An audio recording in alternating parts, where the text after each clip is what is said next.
Монголын дуу урлаг амнаас аманд үеэс үед өвлөгдөн гэрж бид бүхний донд оршин тогтносоор байна. Тэдний нэг жишээ нь Ван Ли.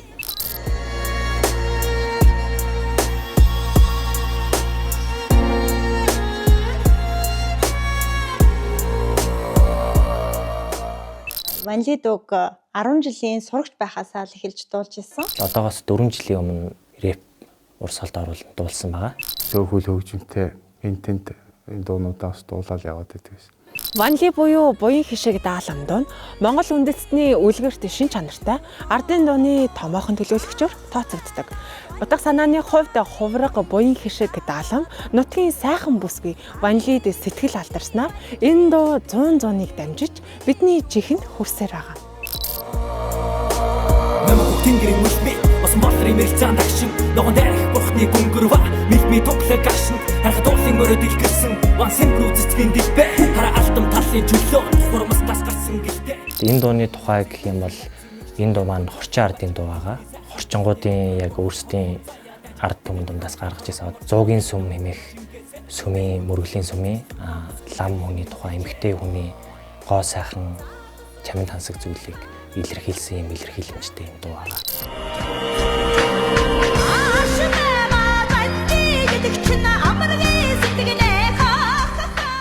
Би ч өөрөө дунд гоо юм яах маа дунд гоо чинь маш хөв соёлоо мэддэг ардын дуугаа бол тэр тусмаа хүүхдүүдэд маш их зааж сургадаг ийм хүмүүс тэгээд театрынхаа нэг ихчээс сурж исэн яочин тоглодог чимэг сайхан гэдэг ихч энэ дууг дуулаад тэр хичээсээ сураад тэгээд дууны тэмцээн уралдаанд ороод ингээл явж исэн.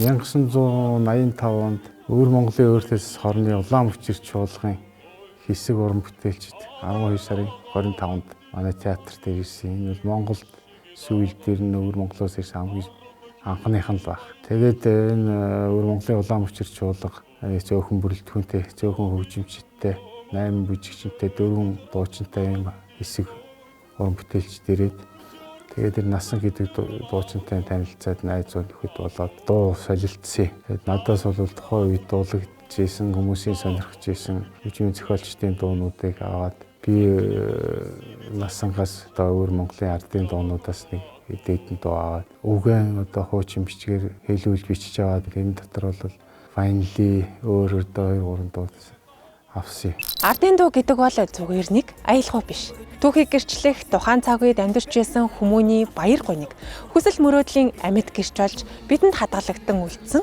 үнэт үг билээ. Өвөр Монголын болоод халах төмний дунд үе дамжин дуулагцаар ирсэн Ван Ли хэмээх дууч олон он жил цаг хугацаа үнэт зүйлсийг өөртөө шингээсээр бидэнд иржээ. Одоогоос 4 жилийн өмнө Ван Ли хэмээх дууг симпл маягаар ашиглаж рэп урсгалд оруулан дуулсан байгаа. Хуучин дээр яг өөрийнх нь ориг буян шиг даалам гэдэг дууг ер нь сонсдог байсан би өөрөө. Ардын дуу ер нь сонсох нэлээд дуртай. Ардын дуу болгон чинь өөр гэсэн нэг тийм мөн чанар сүнстэй байдаг шүү дээ. Тийм. Цаанаас гарч байгаа энэ эрэг одоо тухайн хүнд хүрж байгаа тэр нэг үнцг нь өөр байдаг. Тэгээд яагаад ч мэдгүй одоо тэр буян шиг даалам гэдэг дуу ер нь анханасаа сүнсээ маань гоё баясгаж өгч ийсэн. Тийм учраас ерөнхийдөө нэлээд удаан ингэ сонсч явж байгаа. Тэгээ ер нь хийхээр шийдсэн дээ.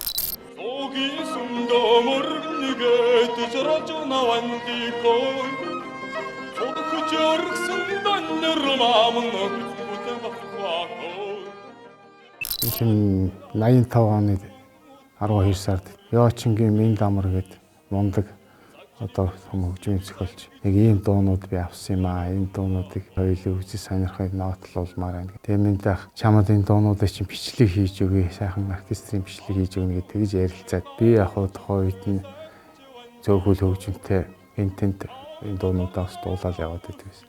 1988 он болоод ардын богино дуудуулаач улсын анх дугаар уралдаан гэж болсон. Соёлын ам урлагийн ажилтны холбооноос зарласан. Том анхдугаар уралдаан болж тухайн үеийн театрын нүүр царай болж исэн олон дуучид. Доронтоос одоо даваа хүү, Шватраас Чимицээ, Хинтигээс даваач буланганы үеийнч Эрдэнтийн чулуунчин гэдэг олон дуучид оролцсон л да. Тэгээ энэ үеэр бол манай ардын дуу хөгжмийн чуулгын одоо хэсэг хөгжмийн цөөхлүүд хөдөө орон нутгийн дуучид гаргаж өгч хөгжмийн тоглуулж исэн. Уралдаа цайхан болж чимэцээ төрүүлж нэргүү битэр 2 дугаараар чулуунчин даваа хүн 3 дугаарыг орж ирлээ. Эннээс хойш үинч дуучин дуулаад байсан байхгүй. Тэгээд хэсэг дуулаа. Тэгээд би тухайд энэ мендамар хасал би сурсан болов гэж боддог гэсэн. Үинчийн дуулж байгаа хэв маягаар сүйдэн залуучууд янз бүрийн залуучууд олон дуулж байгаа сонссон.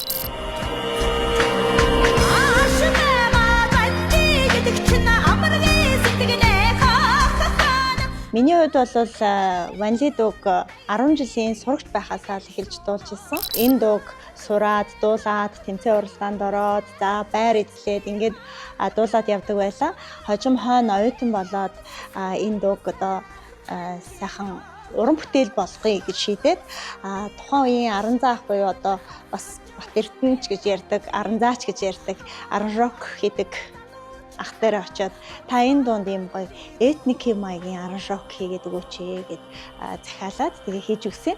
За маш гоё аран рок байсан. Тэгээд энэ дундаа маш их тохирсон гоё бүтээл болсон.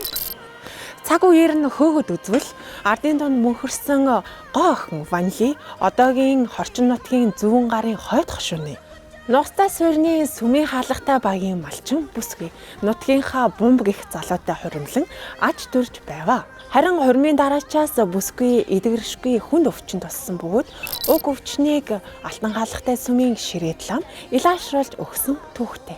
Ардын дугаар оролдоно гэдэг бас тийм тэр болгон зоргоороо хийчих зүйл биш. Хүмүүсийн зүрх сэтгэлд илүү нандин байдаг учраас тэрийг хамаагүй оролдох юм бол буцаага тэндээс маш их сөрөг зүйлс авах тийм эрсдэлтэй байдаг учраас ер нь бол судлах хэрэгтэй. Судалсны үндсэн дээр энэ дуу нь болохоор Хорчин ардын дуу. Одоо манай өвөр монголчуудын гэсэн үг шүү дээ. Өвөр монголчууд ч гэсэн сүүлд өөрсдийнхөө юм маягаар дуулсан байсан.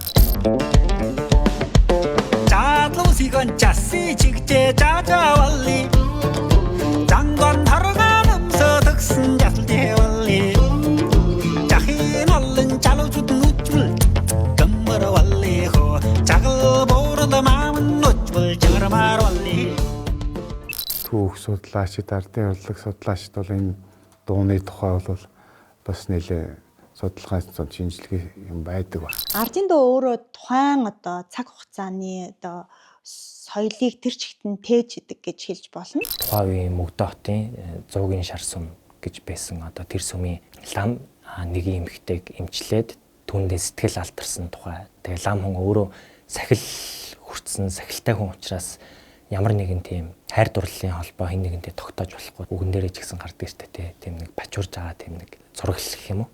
Тэгэхээр тэр зүйлийн талаар өгүүлсэн юм дуу байгаа. Ардын хөгжимтэй, за ганц шанцтай, ганц хуучиртай ч дуулж утсан аль алинтай маш зохицдог. За ялангуяа одоо хүрээний хөгжим, шанц хөгжимтэй бол илүү гоё зохицдог. Ийм дуу аль ч одоо хувилбарт бол хөрвөж сонсоход маш сайхан дуу гэж би хэлж чадна. Бидний хэрэглэж заншснаар гой сайхныг Ванли гэдэг. Харин энэ дооны Ванли хүний оноос нь нэрв. Эсвэл дуунд мөнхөрсөн сайхан бүсгүй нэршил гоо сайхны илэрхийлэл болж үлдвүү? Сайхан эмэгтэйчүүдийг Ванли эмэгтэй гэж хэлдэг байсан юм шиг байна. Түүнийг одоо харсан үзсэн болгоно дурлаж, хайрлаж, түүнийг одоо магтаж шаашааж энэ дуу бүтсэн болов. Ванли бүсгийн өвчнийг эдгээсэн буян хишиг даалам Манччин улсын дархан хоршооны 7 гэр угсааны тайж удантай хүн байжээ. Лам болж сахил хүртээд нутагтаа ирж хийд босгосон нь өнөөдрийн энэ дуу зохиогдох эхлэн тавигдсан алтан хаалгатай хийд. Тухайн нутаг дэвсгэрт 2 том сүм хийд зэрэгэлдээ байсны нэг нь зуугийн сүм. Нутгийн 2 том сүм хийдийг ялгахын тулд буян хишиг даалам өөрийн сүм хийдийн үүд хаалгаа алтан шаргал өнгөөр будаж өдгөө энэ нь дуундаа мөнхөрсөн алтан хаалгатай сүм гэх нэрээр алдаршжээ.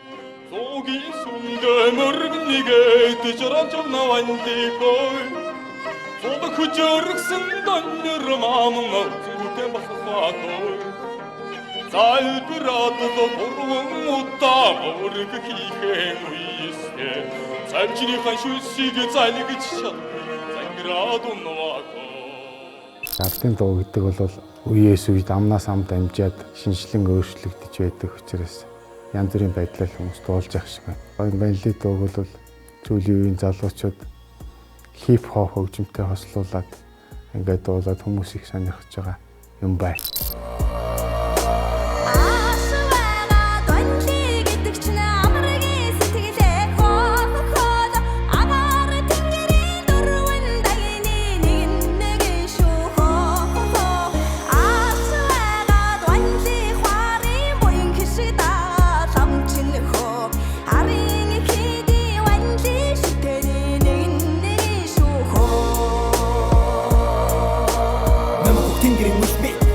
Мэрцэн дагшин ногоон дээрх бурхны гүнгэрва мэлми тоглог гашин харахад уулын өрөөд илгэсэн ван симплүү цэцгийн дэлбэ хараа алтан талын чөлөө хурамс тас гарсан гэлтэй төм үлцээ үүлэн найцын их шиг яахан цоглон байж төрхний сайхан бурхны мотраар урлан хов заяа даж бидэртийг хамглан хорвогн оршихуд ялтан бүхнийг шингээсэн бэлгүүн төгөлтөр үзэгсэн гоо бусгүй тавлан мэндэлжээ. Этник хэв маяг гэдэг зүйл бол дөнгөж дэлгэрчсэн. Одоо жишээлх юм бол хамгийн анхлан л одоо манай шуранхан хамтлаг нэг этник хэв маягаар янз бүрийн дуунууд дуулаа тий.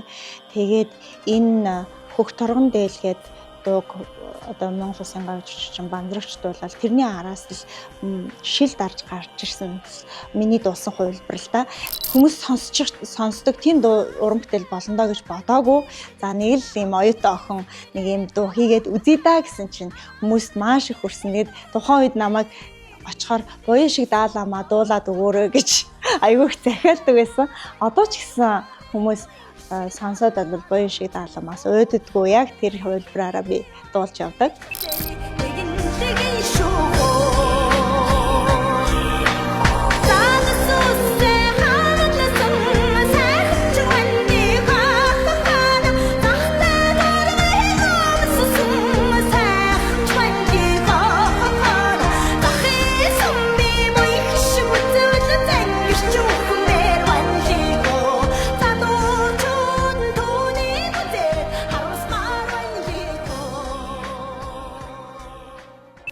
Ванли дууны клипний тухай гэх юм бол ерөнхийдөө уран зураг, дуу хөгжим, тэгээд гоо сайхан гэсэн зүйлүүдийг хослуулж тэр болгоныг одоо цогцоор гаргаж илэрхийлэхийг зорьсон тийм клип байгаа. Тэнд гарч байгаа эмэгтэй хүний гоо сайхан болон тэр сайхан зүйлүүдийг байгалийн хамгийн сайхан зүйлүүдтэй жишж илэрхийлэхийг хүссэн. Одоо дууны үгэн ч гэсэн ерөнхийдөө тийм өгүүлэмжтэй байгаа. За найруулга дүрс болон продюсерийн хувьд бол Нига буюу Мишка гэд залуу идэг. Тэгээд яг манай аврах нэлээд хэдэн артистуудын ер нь клип вайрал болсон уран бүтээлүүд дээр ажиллаж байсан байгаа. Тэр хүн ерөнхийдөө клипний найруулга болон продюсерийн тал дээр бүтэн хамтарч ажилласан байгаа. Яг дуун дээр тусалсан судалгаа хийхэд хамт байлцсан хүн гэх юм бол яг өөрөө энэ тэндээс одоо боломж цомгуудаараа мэдээж олж мэдж байгаа. Тэгээд дээрэс нь продюсер хийсэн Нига гэдэг хүнтэй ерөнхийдөө маш их зөвлөлтөж ялцсан байгаа. Тэ манай хүн ч гэсэн ерөнхийдөө ардын доо нэлийн сонирхдаг, мэддэг, үндэсний үзэлтэй гэх юм уу. Анхнаасаа ер нь тэр хүнтэй хамтарч ажилласан. Тэгээд ерөнхийдөө уран бүтээлийн хувьд бүтэн ер нь тэр хүнтэй хамтдаа ингээд хийгээд бүтээлцээд ингээд дуусгасан.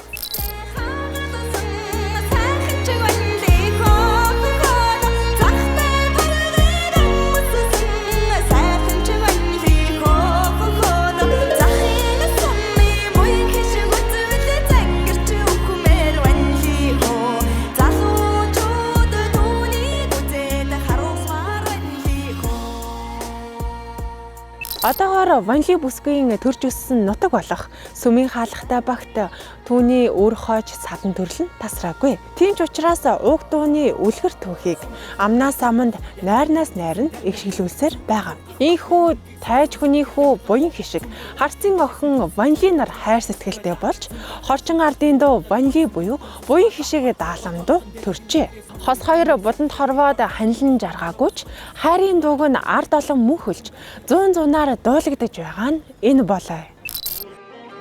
Хаалган сүмийн буян хишиг үзвэл хавтж хүмэр Ванлигой хамаагүй залууч. Би одоо анх дуулсан гэдэг юм уу? Би яг тэгж л надаас өмнө дуулсан хүн байх гэхэд үгүйсэхгүй шүү дээ. 85 он тэр насангаас аваад би бол дуулсан. Би бол надаас өмнө хүмүүс дуусныг би өөрөө мэдэхгүй лээ. Тэгээд тухайн үед чинь 68 оноос хойш манай хоёр орон чинь хил хаачаад хэлцээ холбоо соёлын хэлцээ мал байхгүйсэн шүү дээ. Ааш бага ванли гэдэг намргийн сүлдээ хой агаар тэнгэрийн гурван дагны нэглэгэн шүүхой ана бага ванли хари буян хишэгэд аламчин арал хийдийн буйны шүтэний нэглэгэн шүүхой. Тухайн үед би төгсөөд одоо яг өөрийнхөө чиг хандлагыг бол тодорхойлох хэрэгтэй болсон. Тэгээ би бол яалтчгүй юм өв соёлоо түгээх ардын дуу талдаа илүү одоо давмгай байсан. Дуулах одоо сонирхол нь ч тэр тийм учраас за энэ цаг үед ер нь бол тийм этник хэм маягаар уран бүтээл хийх юм бол нэлээд одоо миний өөрийн хувьд ч гэсэн сонсогчдын хувьд ч гэсэн бас орон зай байна гэдгийг харсан. Тэгээд тийм ч учраас бас энэ ванли дууг орчин үеийн хэм маягт оруулан дуусан.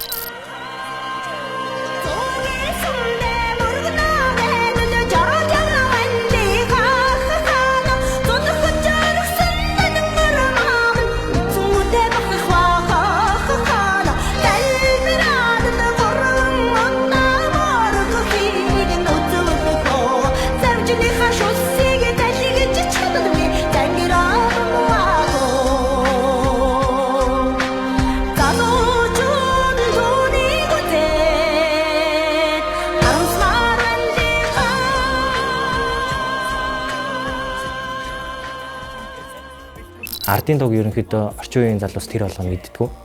Тэгээд энэ зүйлийг орчин үеийн хөгжимтэй юм өөрсдийнх нь амьдрал өөрсдийнх нь сонсож байгаа зүйлд илүү нийцүүлж ойртуулж хүргүүл энэ зүйл нь буцаад хүүхд залуучууд болон орчин үеийн хүмүүст ерөнхийдөө хүрж байгаа. Тийм болохоор ерөнхийдөө энэ дууг орчин үеийн хөгжимтэй хойлоод тэгээд хүмүүст хүргэсэн байгаа. Энэ ч ер нь ажилттай болсон. Одоо нэг ямар ч уран бүтээл хийхэд нэг тийм бэрхшээл тулгардаг шүү дээ тийм. Яг дуугаа хийгээд үгээ бичээд аяа гаргаад сууж агаад ардын дуун дээр яг таг гатсан байгаа. Тэгээд ер нь бол бараг 1-2 сар тэр ажил ингээд зогсонго байдалтай ороод тэгээд нэлээд эрэл хайгуул болж иж цэрэн багамтай ерөнхийдөө холбогдоод цэрэн багамч гэсэн ерөнхийдөө айгүй нааштай эргээр хүлээж аваад тэгээд энэ дуун дээр хамтарч ажилласан байгаа. Тэгээд нэг ардын дууг дуртай нэгэн дуулдаг юм байл л тэ. Тэгэхээр нэг ардын дуу дуулдаг хүмүүс гэдэг чинь шал ондоо л гэдэг юм байл. Ер нь хамтарч ажиллах сайхан байсан.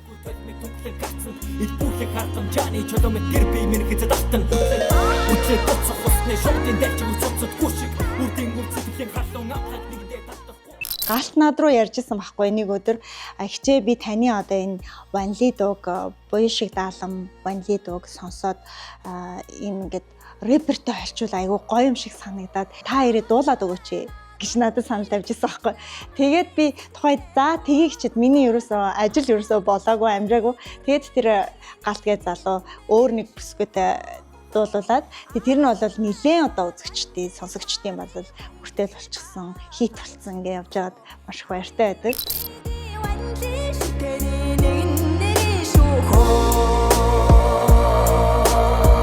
Тэнгэрийн үлби бас болрын мэрцэн тагшин ногоон дээрх бурхны гүнгэрва мэлми туглаг гашин харахад уулын мөрөд илгэсэн ван симплүү цэцгийн дилбэ хараа алтам талын чөлөө хурмас тас гарсан гэлтэй.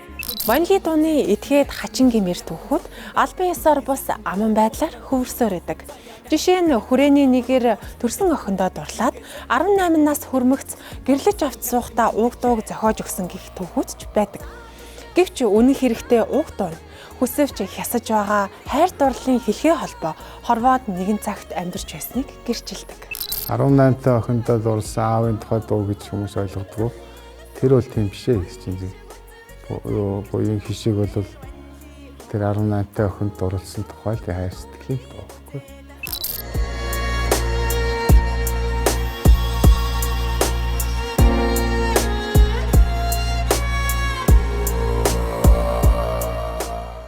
Дотор нь гарч байгаа үйл явдлыг тэр чигээр нь хуулах биш.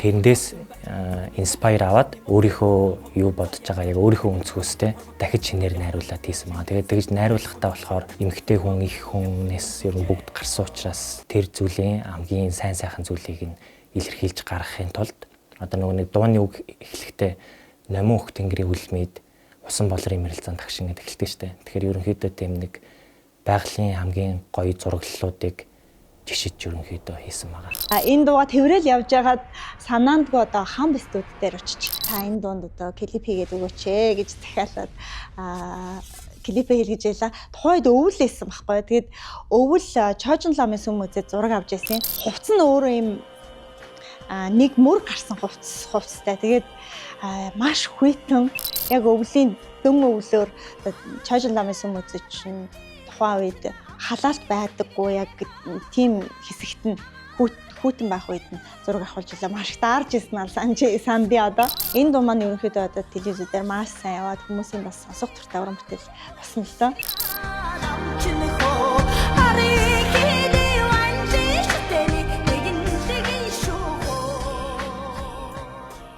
Босго давсан гэж бол хэлж болно. Одоо нөгөө хүнд хүрхийн хувьд 10 хэдэн сая ч юм уу хандлт хүрнэ гэж юус тооцоолоогүй. Би өөрөө уран бүтээл хийхдээ ер нь масс руу чиглэхээс илүүтэйгээр өөрийнхөө мөн чанарыг тэжээх гэж их юм уу? Ер нь тэгж ийдээ өөрөө бас нэг жоохон дутгаж байгаа юм байхгүй. Сансныг бодвол нэлээд хүмүүст хүрсэн байгаа. Тэр нь ч ер нь таатай байгаа. Тэгээ хүмүүсийн хүлээж авч байгаа хандлага бол сайхан байсан. Тэгээд хувь хүнийхээ хувьд таатай байгаас гадна энэ чинь нөгөө нэг ардын дуу учраас энийг дахиж хүмүүсийн сонорт үргээд мэдгүй хүмүүст мэдүүлээд өв соёлоо бас өөрийнхөө хэмжээнд жоохон ч гэсэн залуучууд түгээж байгаа нь буцаад айгүй сайхан зүйл байна. Хүмүүсийн комментууд гэх юм уу ерөнхийдөө хандлагыг хараад байхад одоо миний дүрсэн дээр гарч байгаа зүүн талд нь гарч байгаа босоо бичгийг айгүй гоё байна, сайхан байна, сурмаар байна гэсэн тиймэрхүү хүмүүс ер нь бол нэлээд байсан. Тэгэхээр ерөнхийдөө ганцхан дуу гэлтгүүгээр үндэсний бичиг, үндэсний соёлоо сурах хүсэл эрмэлзэл төрж байгаа нь бол маш гоё. Тэр залуучууд бүгдээр бахархмаар гоё байгаа шүү гэж хэлмээр. Одоо цаг үе бидэнд нийтлэг 20 төрлийн хөгжмийн урсгалыг сонсох боломжийг олгодог. Дэд урсгалууд нэмэгдэхийн хэрээр энэ тоо 1000 орчим болдог ч гэж судлаачид үздэг. Харин хизээч гээж орхиж боломгүй нэг төрөл бол улс үндэстэн бүрийн ардын дуу юм. Буян шиг даалгамч нь өөрөө нөгөө нэг дуун дотроо ванли гэдэг үг айгүй их байгаа учраас хүмүүс бас эн чинь нөгөө ванли гэдэг дуу штэ гэж ингээ андуурах тохиолдол байдаг. Ванли гэдэг дуу чи өөрөө бас тусдаа өөр үгтэй юм дуу байдаг шүү дээ.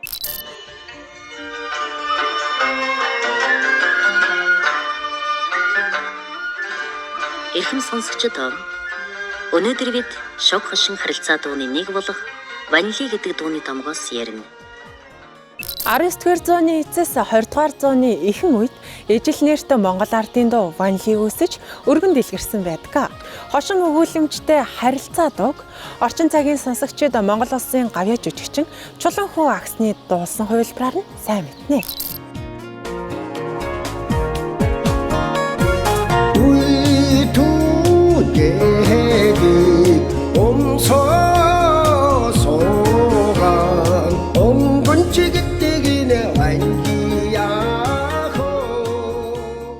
Тэр ванли гэж бас дуу вэ. Ер нь бол энэ дуу аян өөр үг нь жоохон тийм өөр маягтай боловч үндсэн утга санаанууд бол ерөөсөө би бол нэг л утгатай дуу л гэж ойлгодог. Тэгээ бас өшөө 2-3 аяа биш энэ ванли дууч. Хүмүүс янз янзаар л дуулсан байгаа. Чулуунхүү гавьяат ванли чулуунхүү гэд нэр автлаа. Дараа жүжиг фонтод их сайхан бичлэг байдаг шүү дээ. Чулуунхүүнийг мэйгээ манай монголчуудын дуулаад байдаг тэр ванли. Энэ бол өөр монголчууд дуулаад байгаа ванли буюу шиг даалан гэдэг. Үндсэндээ энэ янз янзын байдлаар залуучууд дуулж байгаа ч гэсэн үндсэндээ л бараг л утга нэгтэй нэг дуу. Тэнгэрийн үлми бас болрын мэрцаан тагшин ногоон дээрх бурхны гүнгэрва мэлми туглаг гашин харахад уулын мөрөд илгэрсэн ван симплүү цэцгийн дэлбэ хараа алтам талын чөлөө хурмас гас гарсан гэлтэй. Ардын дуу хөгжим болон ахуй соёлдоо жоохон ч гэсэн хувь нэмэр оруулж байгаа нь баяртай байна. Тэгээд хүмүүсийн хандлагыг харахад ч гэсэн эндээс ахуулаад түүх залуучууд илүү энэ соёл одоо шингээсэн юм зүйлстэй хайртай дуртай болж цаашаа гүнзгийрүүлж судалж байгаа нь ер нь бол аятай тухтай сайхан байгаа. Орчин үед хөгжим хийж байгаа, хипхоп хийж байгаа залуучууд ч гэсэн ерөнхийдөө үндэсний юм аян шингэсэн зүйлсийг хийж эхэлж байгаа нь бас айгүй сайхан байгаа. Ер нь бол бидний үндэсний өв соёлыг сонсдог, ардын дуугаа сонсдог хүмүүс бол 30-аас дээш насныхан гэж би хардаг штэ. 30-аас дээш насныхан сонирхож эхлээд 40-оос дээш наснда бүр илүү шимтэж сонсдог болов уу гэж бодож байгаа. Гэхдээ штэ ингээл бид нар ингээл өв соёлоо сурчлаад гадаадад айгүйх явдаг. Гадаадад байгаа монголчууд одоо их орноо санаад аав ээжигээ санаад өв соёлоо бүр илүү их сонсдог юм шиг санагдтыг.